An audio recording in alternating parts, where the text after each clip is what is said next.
playing in the Office March Madness pool a waste of your money? I'm Danielle Kurtzleben, and I'm here to help you find out. If you're like many other Americans, you're taking your $5 and throwing it into the Office pool to see if your team wins the March Madness tournament this year.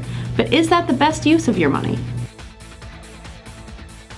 Let's start with your bracket. Your chances of picking the winning bracket in the Office, yes, have to do with your smarts and how well you know the players and all of the teams, but it also has a lot to do with luck. In fact, some analysts say that as long as everybody in your office picks relatively intelligently and doesn't pick too many upsets, doesn't send 16 seeds to the Final Four, they have roughly equal chances of winning the Office bracket. So let's say you have a 50-person pool at your office. Assuming you don't work with a bunch of chimps who are just picking randomly, you have about a 1 in 50 chance of winning the Office pool.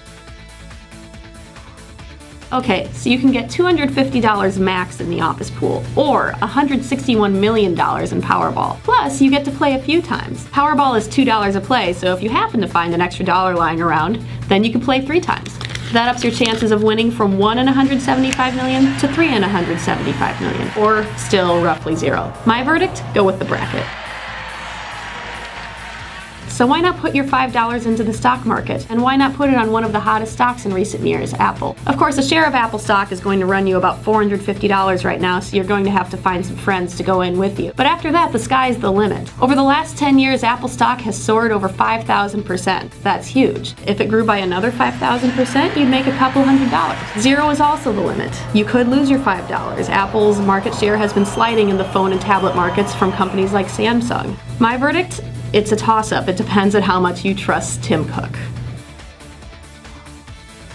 Why in the world would you touch Greek debt, you ask? Especially when it's such a shaky investment, as everyone knows. Well, here's the thing about government debt. The shakier an investment it is, the higher the yield. The yield on a 10-year Greek bond right now is around 11%. That's huge. Compare that to the yield right now on a US 10-year Treasury note, which is around 2%. And also, Greek debt is relatively cheap right now. You can buy it for around 52 cents on the dollar. So let's say you invest your $5 in Greek debt. Once again, you're going to have to get some friends to go in with you on this. In about 10 years, you're going to have around $9.60. Plus, every year you're going to get around a 5% return. That sounds great and it sounds relatively sure, only maybe it's not. What you have to bet on is that Greece is not going to default and that they're not going to restructure their debt and give you a haircut. That means they pay you a little bit less than what you originally thought you would get. It's either $250 in your Office bracket or about $10 in 10 years. The verdict here, I'd still say go with the bracket. Okay, so why not keep it? It costs nothing and it's going to be around forever. That is if you don't spend it at happy hour. But what do you get back? Even as you put it in your pocket, that $5 is depreciating very, very slowly. The verdict? Have some fun, play the Office pool. With US News and World Report, I'm Danielle Kurtzleben.